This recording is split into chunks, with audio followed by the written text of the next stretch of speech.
Olá pessoal, mais uma aula de saúde mental e hoje vamos falar sobre os transtornos alimentares, aqueles transtornos que envolvem problemas com a alimentação.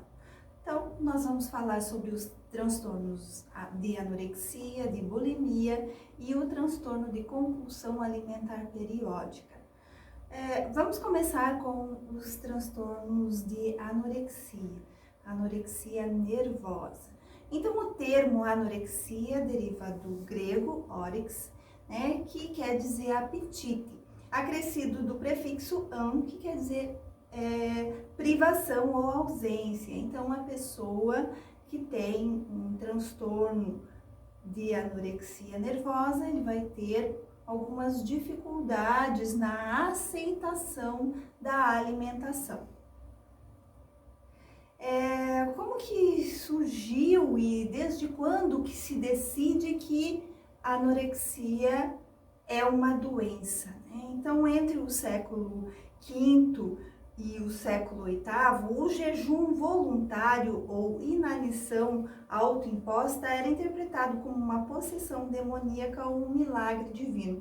Lembram lá da história da loucura e todo aquele trajeto que as pessoas com transtornos mentais sofreram, né, de reclusão, a influência da igreja. Então, a anorexia naquela época era vista como um milagre ou uma situação demoníaca. E tanto que a Catarina de Siena era uma religiosa, né, e ela fazia a anorexia sagrada. Então, era uma forma de santificação que era encorajada pela Igreja Católica. E as outras formas de comida eram a reza e a Eucaristia. Existem algumas religiões que fazem esses jejuns e isso não é proibido, tá? Mas a gente tem que ver a situação de cada pessoa. Um jejum de uma semana pode ser muito maléfico para o corpo de uma pessoa. Tá? Então, um jejum de algumas horas, uma desintoxicação, até é benéfico para o organismo, mas um jejum prolongado, voltado muito para a religiosidade, é considerado uma situação que podemos dizer um transtorno, né? Então, no século XX, os transtornos alimentares, eles passam a fazer parte dos hospitais psiquiátricos, né? Então, a partir de 1940, ressurgem as teorias psicológicas para a anorexia nervosa. E em 1970 começaram a desenvolver os critérios operacionais para a anorexia nervosa. E aí é que começa a aparecer a anorexia nervosa como patologia. Antes não, antes era uma situação em que a pessoa simplesmente fazia um jejum, ou então era idolatrada, ou então estava possuída. Seria mais ou menos isso. Então, o diagnóstico, como que se faz um diagnóstico? O que se diz tem anorexia? É anorexia. Então, o primeiro critério é a pessoa ter uma busca implacável pela magreza e uma distorção da imagem corporal. Então, ela coloca uma calça num tamanho adequado e diz que ela está extremamente gorda. Preocupações excessivas com a comida, peso e forma corporal. Então, os anoréxicos, eles sabem muito sobre alimentação. Eles conhecem o quanto de caloria cada alimento tem e como o organismo vai absorver tudo isso. Eles adoram saber disso, né? Eles têm extrema negação dos riscos ligados ao baixo peso. Então, quais são esses riscos? São muitos os riscos do baixo peso, né? E o IMC, o que é o IMC? Vocês já aprenderam lá na nutrição, que é o índice de massa corporal. Então, se faz esse cálculo, né? A altura ao quadrado dividido pelo peso e vai dar um número ali. Se estiver abaixo de 17,5, a pessoa pode estar com anorexia nervosa, tá? Então, o percentual de adequação do peso é inferior a 85%. A gente sabe que o peso e a altura deve ser o normal é 100%, né? A gente vai fazer aí uma alteração sempre para mais, né? Mas quando tá para menos, a gente vai pensar numa desnutrição. E dentro da saúde mental, a gente pensa nessa desnutrição voltado a um transtorno alimentar, um transtorno da dificuldade da pessoa em aceitar a alimentação. Pode ser um transtorno anoréxico. Então, como que inicia, como é o caminho dessa anorexia? Então, inicia-se preferencialmente na puberdade, ocorrendo entre 10 e 30 anos. Sua ocorrência é de 8 a 10 vezes maior no sexo feminino e o sintoma mais evidente está na esfera alimentar. As pacientes recusam-se a ingerir alimentos ou então tem o apetite de caprichosos. Como que é esse apetite de caprichosos? Ela senta na mesa e ela demora muito tempo para ingerir essa alimentação e ela vai disfarçando. Ela sabe tudo da comida, ela vai enrolando, então na mesa tá lá toda a família se alimentando, ela faz o seu prato e ela vai disfarçando e acaba não ingerindo. A apetite de caprichosos, ela tem um pouco a ver com essa pessoa que sabe cozinhar muito, que adora ver os outros comendo, mas ela não come. Então, como é isso, né? Então é a busca pela magreza, então a distorção da imagem corporal, ela se olha e se vê gorda, né? Então a fobia do peso é aquela pessoa que o tempo todo está se pesando, sabe muito do peso, sabe quantas calorias tem em qualquer alimento, tá? Tem um medo fóbico de engordar, tem uma autocrítica e a procura de um corpo magro ideal. Corpo magro não é ideal, né? As alterações clínicas da anorexia nervosa. Então, ela vai ter uma hipocalemia, que quer dizer o quê? A quantidade de cálcio vai estar muito abaixo do esperado. Automaticamente, ela vai ter uma osteopenia ou então até uma osteoporose. Não está absorvendo o cálcio porque não está ingerindo, né? Diminuição do nível sérico de zinco. Então, o zinco aumenta a nossa imunidade, tudo. Ela tem uma susceptibilidade maior na baixa imunidade. Alterações no eletrocardiograma. Por quê? Porque não tá ingerindo os nutrientes que precisa. Então, o sódio, o potássio, a onda Kr, né, que vai fazer o traçado do eletro, não vai conseguir. Por quê? Porque não tem o impulso adequado para fazer o traçado adequado no eletro. Teste de supressão da dexametasona positivo para quadros depressivos.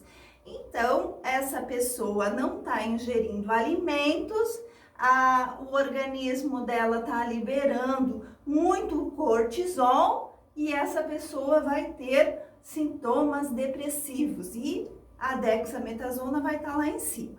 Aumento do espaço dos sulcos e atrofia cerebral. Eu já falei em outras aulas, né? O que alimenta o nosso cérebro é a glicose e o oxigênio. Se o nosso cérebro ficar mais ali, né, em média 3,5 a 5 minutos sem oxigênio, vai fazer uma hipóxia cerebral. Mas e se ficar sem alimentação? Vai fazer uma atrofia, esse cérebro vai ficar lesado também. Então vai acontecer o quê? As partes do cérebro eles vão atrofiando, não está sendo nutrido, vai atrofiar. Tá? E uma diminuição da densidade óssea. Também, né, não recebe o alimento, não tem como produzir, né? A amenorreia, o que é a amenorreia? A ausência de menstruação. Essa pessoa não tem os hormônios femininos para poder fazer um ciclo menstrual, para poder ovular de uma maneira adequada.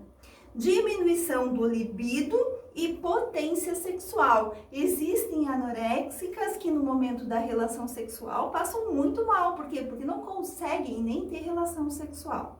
Baixos níveis de estrógeno, progesterona e testosterona, que são hormônios ligados à parte feminina da mulher. Alterações hormonais dos hormônios tiroidiano, do crescimento e o cortisol. E a alteração da resposta do cortisol e insulina após a refeição.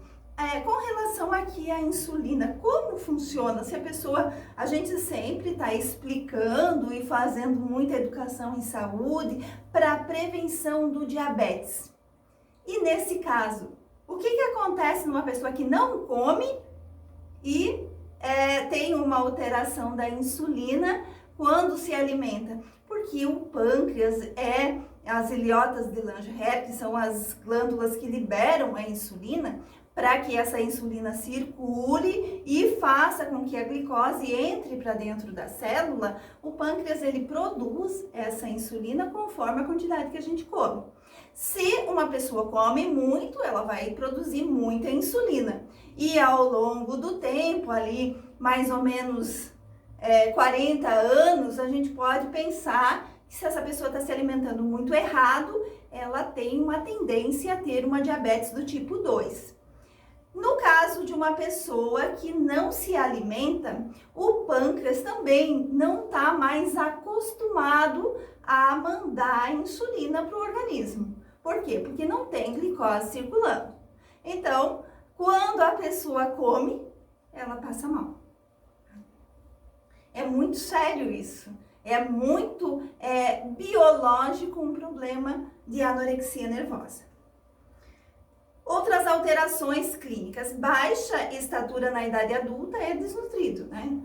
Osteoporose, infertilidade, retardo na menarca. Menarca é a primeira menstruação. Essa menina se entra num processo, num transtorno de anorexia nervosa que pode, e é muito comum iniciar aí mais ou menos com 10 anos, essa menina não vai menstruar. Vai demorar muito tempo para menstruar.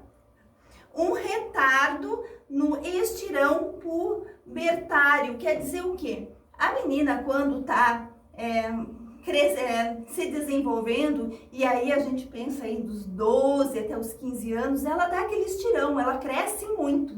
A menina anoréxica não vai fazer isso, tá? E uma disfunção endócrina. Quais são os tipos de anorexia? Então, existem dois tipos. O restritivo, que é a restrição alimentar e apetite de caprichoso, e o purgativos, que são a menina come e usa laxantes, diuréticos, hormônios tireoidianos, hipoglicêmicos, indução do vômito e consumo abundante de água. Quando essa pessoa que tem anorexia se alimenta, ela vai fazer de tudo para que essa alimentação seja eliminada o quanto antes. E aí usa, né, os diuréticos, os laxantes para fazer um aumento do peristaltismo, o hormônio tireoidiano, né? Então, a glândula da tireoide que faz o metabolismo do nosso corpo. Se você toma um hormônio para que ela trabalhe mais, na verdade, o metabolismo desse corpo vai ficar mais rápido. E, em consequência, ela vai estar muito descompensada, né, no seu organismo. Pensa no tamanho de tudo isso. Com uma estimativa de prevalência pontual de 0,5% em mulheres jovens, a anorexia nervosa é uma condição rara. Incidência acumulativa anual de 18,46 por 100 mil mulheres. Incidência acumulativa anual de 2,25 por 100 mil homens. Quer dizer o que na epidemiologia? É uma doença que não tá tão fácil aí, né? Mas é uma doença que causa muito dano.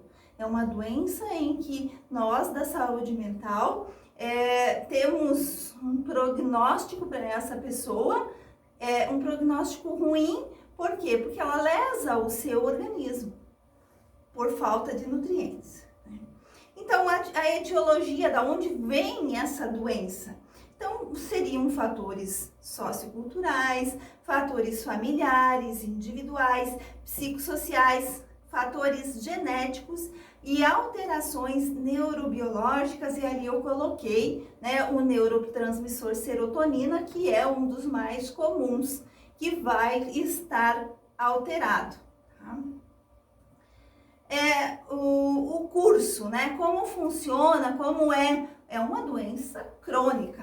Né? Então, vamos pensar assim, uma doença que vai começar ali na adolescência e essa pessoa vai ter esse problema alimentar e vai ter que fazer terapia e vai ter que aprender e se autoconhecer e superar os seus limites, porque senão ela pode, de repente, ter episódios de recaída, né? Ou então remissão ou transição para a bulimia nervosa. E a taxa de recuperação da anorexia nervosa, na maioria dos estudos, é de 50%.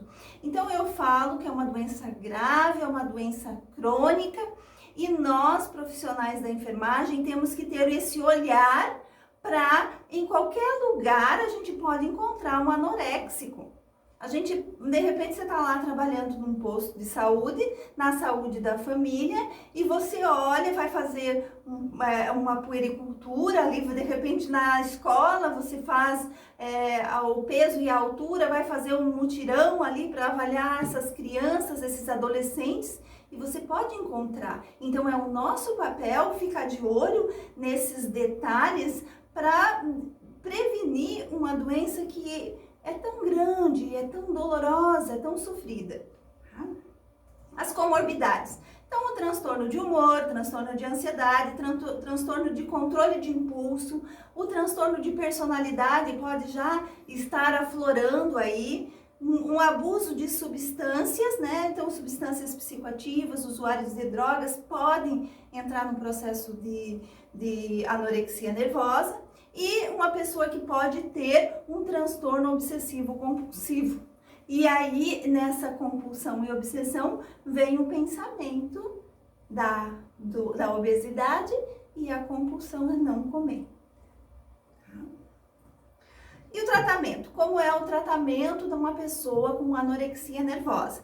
Seria ali as terapias, né, cognitivo-comportamental, a diminuição da restrição alimentar, diminuição da frequência de atividade física, melhora da relação com a imagem corporal, modificação dos sistemas de crença, abordagem da autoestima e dificuldades pessoais.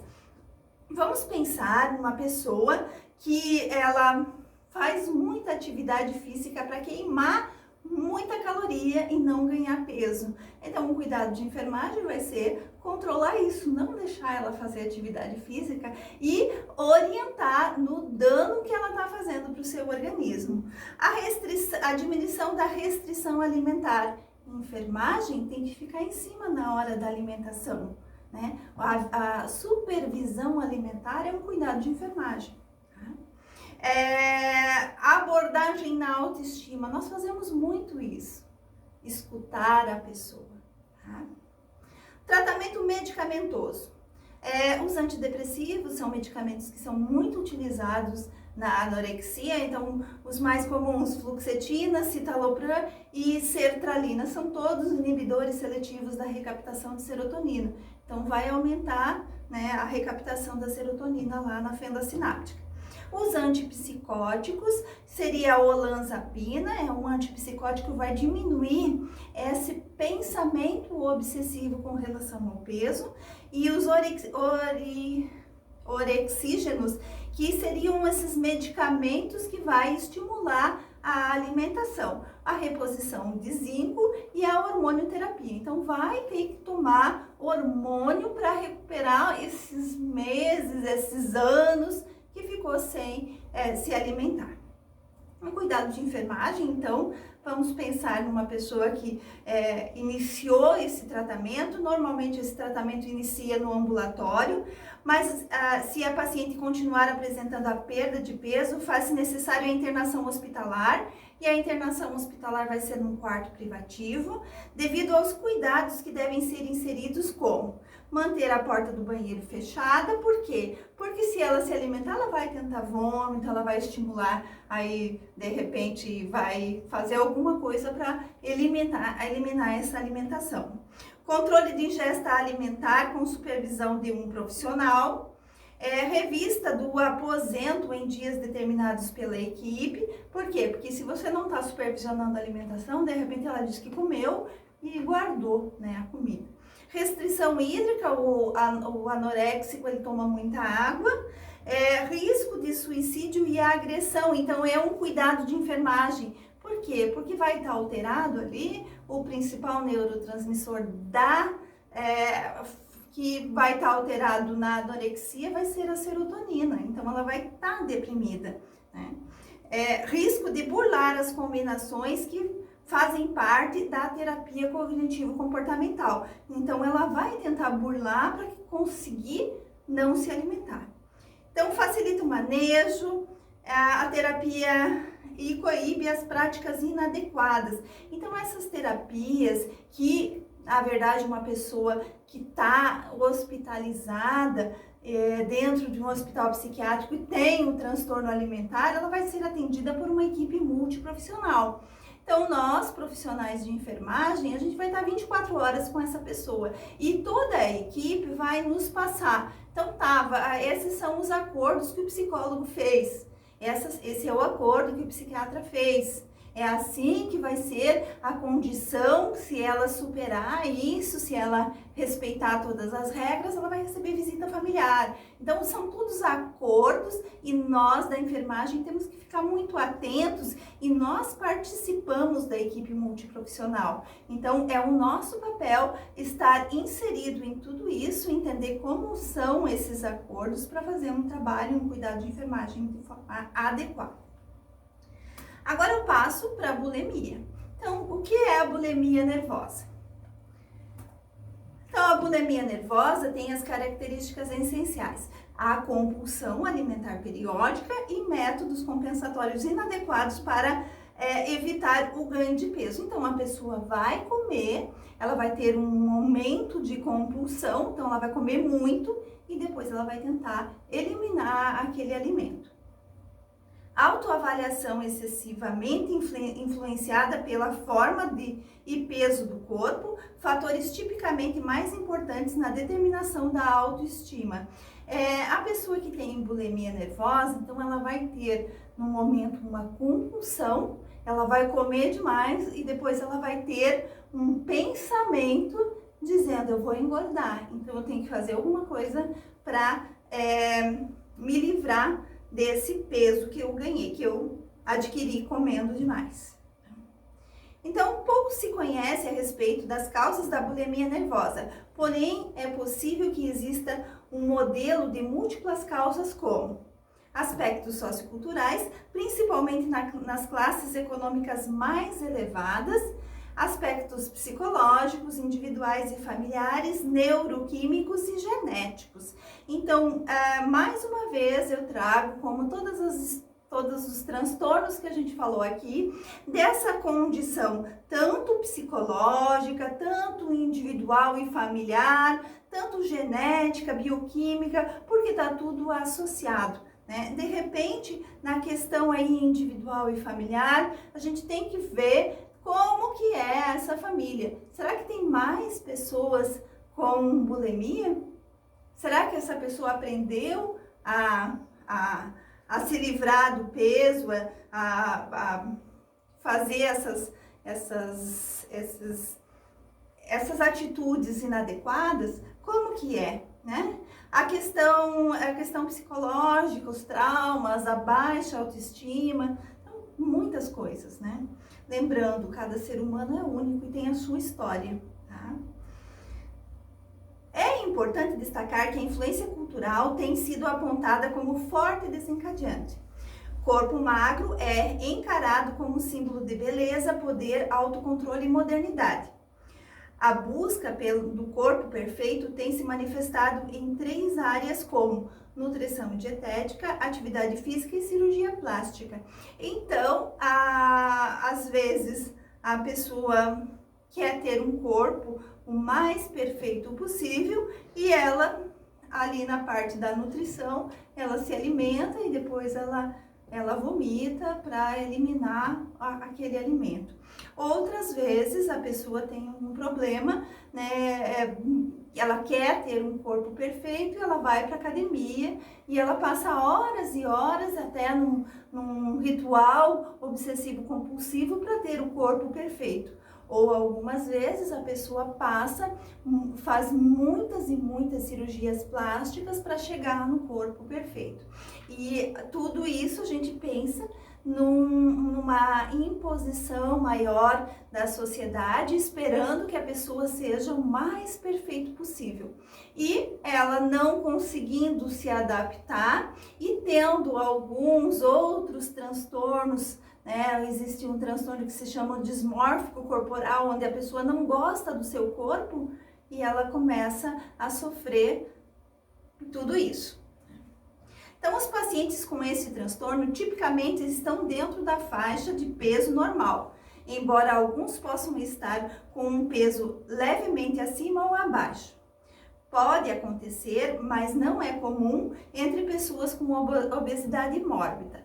Então, a gente vai pensar nessa pessoa com bulimia, dentro do peso adequado, mas com a compulsão. Ela come demais, ela tem que fazer alguma coisa para eliminar essa comida.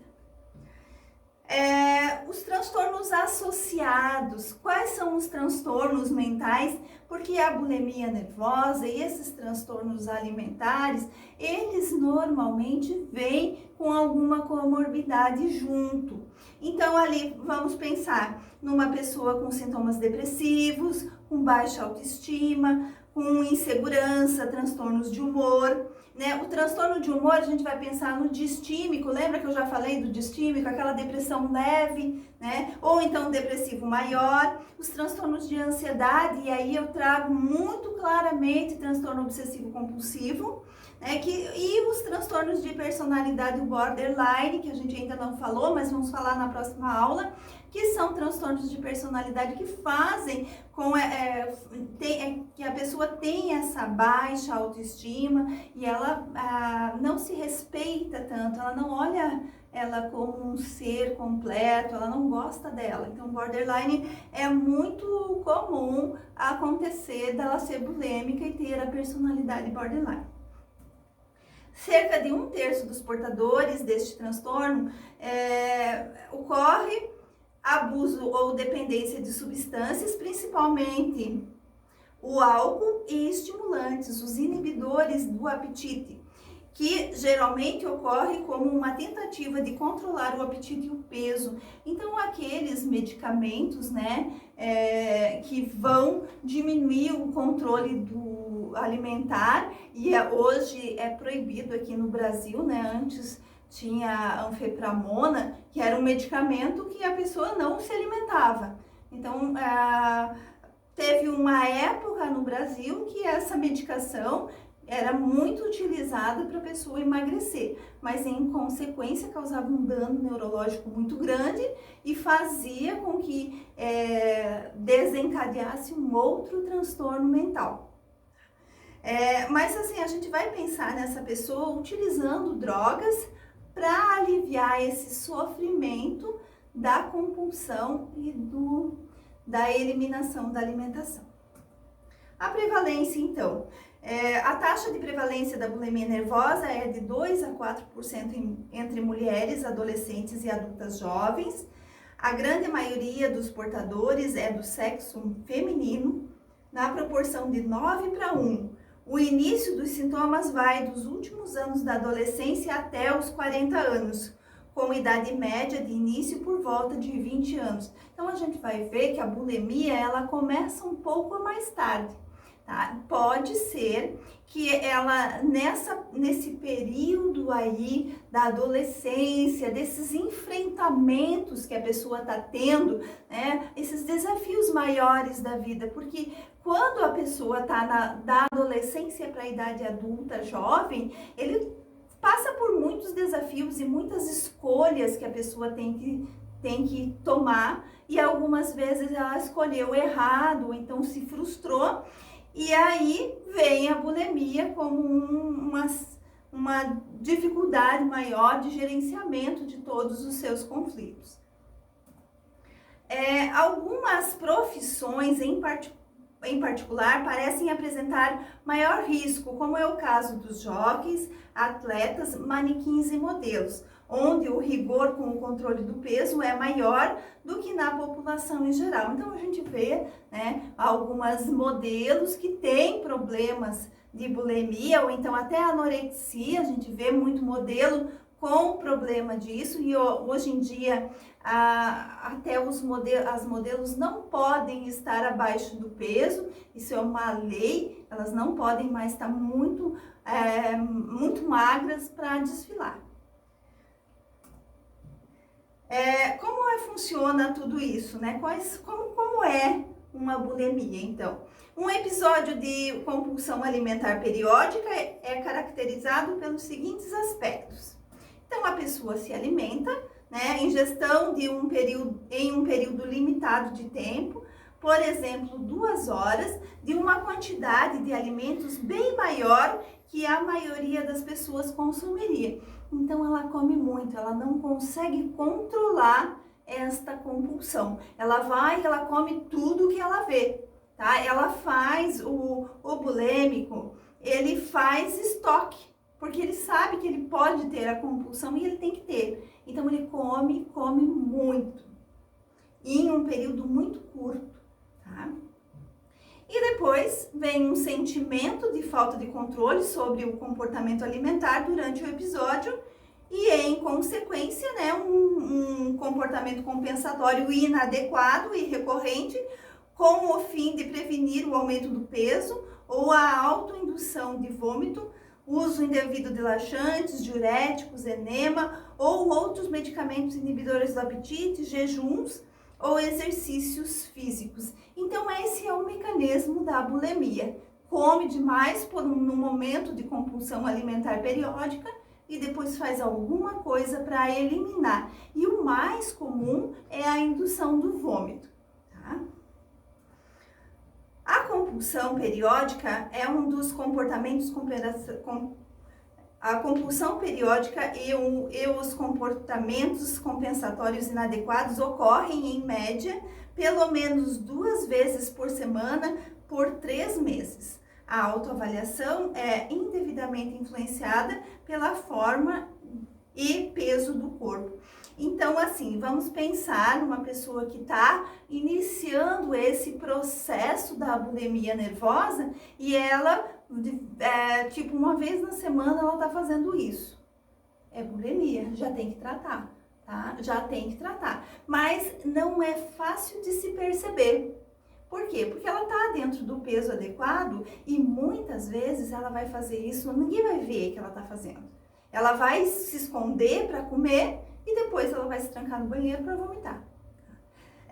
Algumas vezes a gente pega esses pacientes que começam a ter um problema dentário, né? Por quê? Porque o suco gástrico faz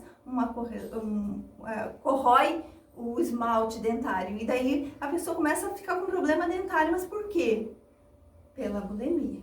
Então, são vários detalhes que nós, profissionais da enfermagem, temos que ficar de olho para identificar alguma alteração de comportamento, né? E, de repente, direcionar as situações. A grande maioria dos pacientes bulêmicos deve ser tratada a nível ambulatorial, exceto em casos onde há um desequilíbrio metabólico, depressão com risco de suicídio associado, perda de peso acentuado com comprometimento do estado geral, hipopotassemias glicemia, seguida de arritmia cardíaca, nos casos de comportamento multiimpulso, como abuso de álcool, drogas ilícitas, automutilação, cleptomania e promiscuidade sexual. A bulimia, ela também vem associada a algum transtorno de personalidade. Então, esses comportamentos aí de automutilação, de promiscuidade sexual, pode estar junto, tá? Abuso de drogas, abuso de álcool, uso de medicação para controle de peso, tá? Então, no tratamento ambulatorial são feitas algumas técnicas como psicoterapia na linha comportamental, que auxilia no entendimento de seus aspectos dinâmicos e em questões práticas, como fazer um diário de alimentação, planejamento antecipado dos horários das atividades e das refeições, tentar comer acompanhado, não estocar alimentos em casa e pesar semanalmente somente na consulta do nutricionista ou do médico. Por quê? Porque o bulêmico, ele não gosta de comer junto com outras pessoas. Ele sempre vai fazer alguma coisa para se alimentar sozinho, porque nesse momento ele vai ter a compulsão. Elas não comem em grandes quantidades quando estão na frente de outras pessoas, tá? Esse negócio de estocar alimento em casa é porque ela se programa para quando vir a compulsão ter alimentos. E se não tem, algumas vezes elas se colocam em risco, saem de madrugada para comprar o alimento. O medicamento, então, quais são os medicamentos que são utilizados para o tratamento da bulimia nervosa? O uso de medicamentos como antihipertensivos que demonstraram maior eficácia na diminuição dos episódios bulêmicos são os tricíclicos ou inibidores seletivos da recaptação de serotonina, como a fluoxetina, a fluvoxamina, mesmo na ausência da depressão coexistente. Então, a medicação para bulimia vai ser um antidepressivo. E daí você diz assim, mas antidepressivo é para tudo, é para transtorno de ansiedade, é para anorexia e é para bulimia. Sim, porque esses medicamentos antidepressivos, eles vão inibir a recaptação de serotonina, né, aqui no caso da fluoxetina. Então, vai aumentar a serotonina lá na fenda sináptica, a pessoa vai ter uma sensação de bem-estar.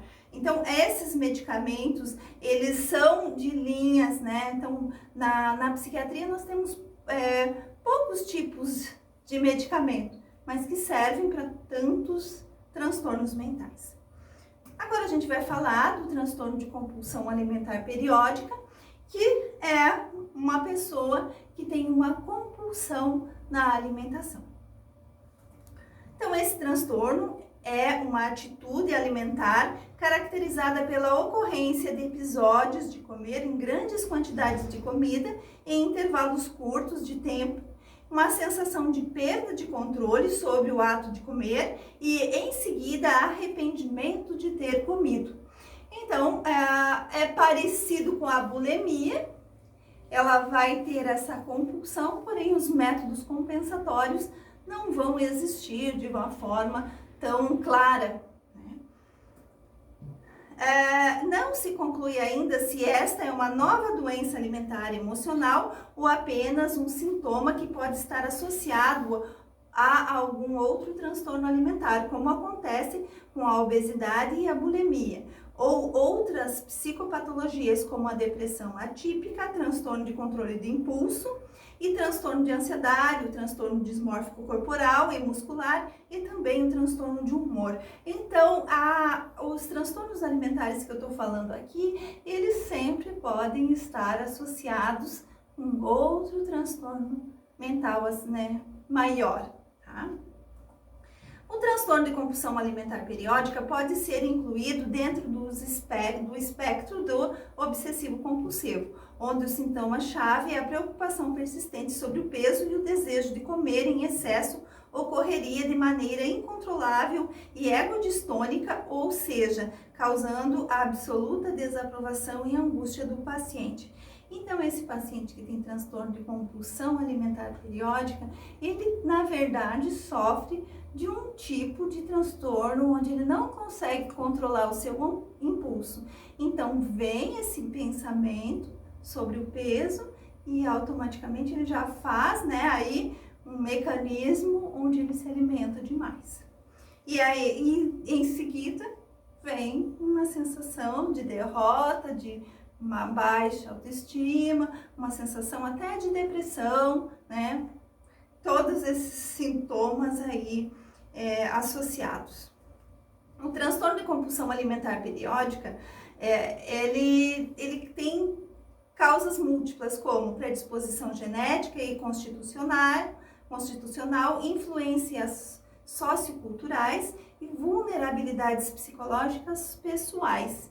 Então, a gente vai novamente lembrar que cada ser humano é único e cada um tem a sua história, e na compulsão alimentar também pode ter aí algum trauma, alguma coisa que gerou isso. Na população geral, a prevalência de compulsão alimentar periódica é de torno de 1,5. Porém, entre pacientes obesos, esse número é bem maior, por volta de 30%.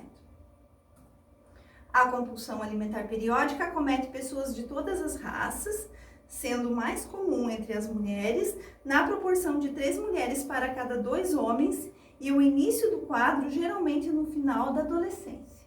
Mais uma vez eu trago aí esses desafios grandes do final da adolescência, início da idade adulta jovem, onde a pessoa começa a ter dificuldades nesses enfrentamentos e começa a desenvolver esse transtorno.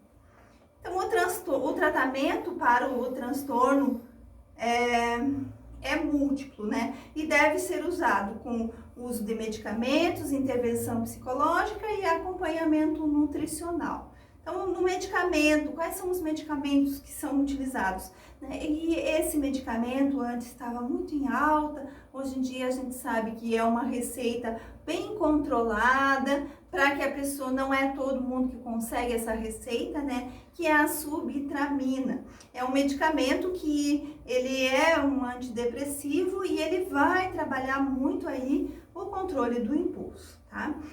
Alguns outros medicamentos que são os anti-impulsos e os estabilizadores do humor, como a oxacarbamazepina, o topiramato, a lamotrigina, o ácido valproico e o divalproato, que seriam 2 moléculas do ácido valproico. Então, esses medicamentos aí mais para estabilizar o humor e diminuir esse controle no momento da crise, onde ela vai comer de forma inadequada. Cuidado de enfermagem, então, e a gente vai pensar em todas as pessoas com vários tipos de transtornos alimentares, né? Então, a assistência deve ser individualizada, levando em conta fatores biológicos, sociais e psíquicos. Os objetivos do tratamento são a normalização do padrão alimentar, o ganho ou manutenção do peso esperado para a idade e altura, a suspensão de medidas purgativas e restritivas e a melhora da crítica de sua imagem corporal. Então, assim, vamos pensar o que nós vamos fazer enquanto técnicos de enfermagem, enquanto profissionais de enfermagem, para prestar esse cuidado de enfermagem de forma adequada. Então, a primeira coisa é o acolhimento. A gente vai trazer esta pessoa, vai acolher, vai respeitar os seus conflitos, né? A gente não pode julgar. É muito triste ver um técnico de enfermagem com tantos julgamentos, né? E às vezes eu escuto alguns profissionais que dizem assim: tanta gente passando fome e ela não quer se alimentar. Então, não, ela tem os seus problemas, ela tem seus traumas, e às vezes traumas muito profundos, e o nosso papel é acolher e não julgar. Tá? Demonstrar preocupação e sensibilidade, ressaltar características positivas, valorizando processos e sucessos. Ajudar o paciente a reconhecer suas limitações, manter ambiente tranquilo durante e após as refeições. orientar o autocuidado, não prometer nada que não possa ser cumprido. Por quê? Porque a gente sabe que pessoas com transtornos alimentares podem ter comorbidade aí da personalidade patológica, então toda a equipe tem que falar a mesma coisa. Estar disponível, inspirar segurança e confiança, estabelecer limites, medidas necessárias para coibir pacientes que procuram manipular profissionais e familiares com o objetivo de burlar o tratamento. Manter uma conduta uniforme. Não omitir do paciente o que esteja sendo realizado.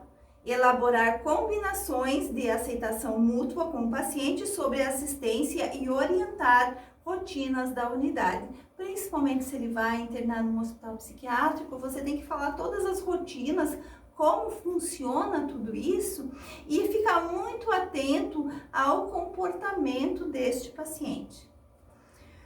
Discutir com a equipe multiprofissional, multidisciplinar, as condutas semanais. Então, se é dentro de um hospital psiquiátrico, uma vez na semana, essa equipe multiprofissional vai se reunir para discutir esse caso, ver como que está a evolução deste caso. Permanecer ao lado do paciente nos horários de refeição, estimulando a alimentação. Não encorajar discussões sobre alimentos, porque elas sabem muito de alimento. Anotar a quantidade dos alimentos ingeridos, observar para que o paciente não esconda alimentos e anotar a ingesta hídrica. Vigilância contínua para evitar a realização de exercícios físicos, principalmente durante o banho e à noite. Checar sanitários após o uso para verificar indícios de sobras de alimento e medidas purgativas. Aí a enfermagem, nós técnicos não podemos, a gente tem que, no momento que essa pessoa vai no banheiro fazer cocô, a gente tem que estar junto. Observar sintomas de depressão, choro fácil, insônia, ideias de ruína e o risco de suicídio. Mais uma vez, lembram lá que eu já falei nos transtornos depressivos, uma vez que a pessoa começa a tomar medicamentos antidepressivos, se ela não mudar os pensamentos, ela tem uma chance, né, de elaborar, de executar o suicídio.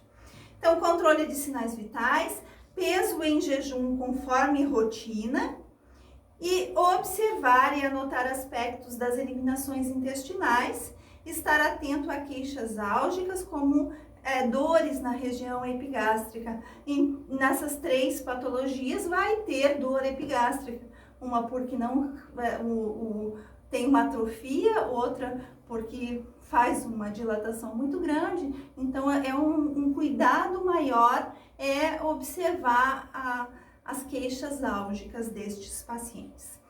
Então, assim, sobre cuidados de enfermagem nos transtornos alimentares e a nossa atitude enquanto profissionais da enfermagem é fundamental para que essa pessoa consiga superar seus limites e consiga enfrentar tudo isso de uma forma satisfatória, para que consiga viver com plenitude os seus desafios do dia a dia.